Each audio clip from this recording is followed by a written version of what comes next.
Hi folks, and welcome back to another Philosophy Club. Okay, so this week we're going to look at rights.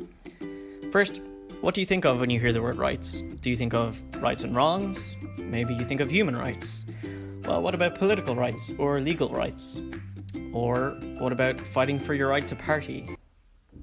No? Not that one? Anyone? Oh, well, okay. Well, I think most of us have a vague idea of what rights are, and that we all have them in some sense. But for something that's so pervasive and that touches our social, moral, legal, and political life, it should be more defined than that. So today we're going to bring rights into focus, and particularly two types of right: claim rights and liberty rights. There are more types of rights, but these are the most basic, and all of the other rights kind of tie into these. Okay, so first, claim rights. One useful way to understand claim rights is to think of them as making a claim for something or a claim to be able to do something. In this type of right, there is someone who has a right and another person who has a duty to fulfill that right. So, say for example, if you and I have an agreement that I work for you and you agree to pay me, then I have a right to be paid and you have a duty to pay me.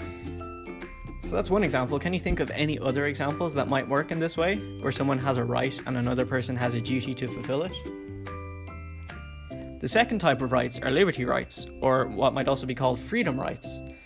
Liberty rights are more akin to what we might think of as traditional rights. So liberty rights are usually freedom from something, or freedom to do something without someone intervening. Like freedom to dress the way you want, or freedom of expression, or freedom from harm. These type of rights don't impose a duty on someone else to do something. Instead, liberty rights only ask that other people leave you alone and let you do something freely. It is for this reason that they are sometimes called negative rights, while the earlier type of right, the claim right, imposed a positive duty, and these are sometimes called positive rights. Okay, so that was a quick run through of two types of rights. In the second part of this video, we're going to look at different rights, and it'll be your job to say whether it's a claim right or a liberty right. Okay, so first is Article 3 of the Universal Declaration of Human Rights, and it says, everyone has the right to life, liberty, and security of person. So, what do you think? Is it a claim right or a liberty right? If someone invokes this right, is there a duty on someone else to do something, or is it more of a right to be free from something? Pause the video to think about it. Well, what did you say? I think it's a liberty right. It's a right to life and to be free from harm. So in this case, there's no positive duty on someone to do something to fulfill this right. They only have to leave you alone.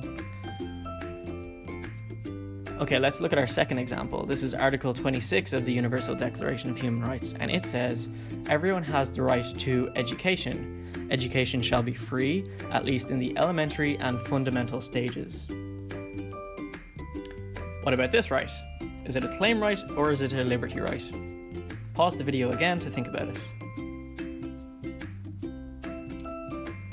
I would say this is a claim right, as it imposes a positive duty on, in this case, the state, to fulfill a person's right to free education by providing schools and teachers.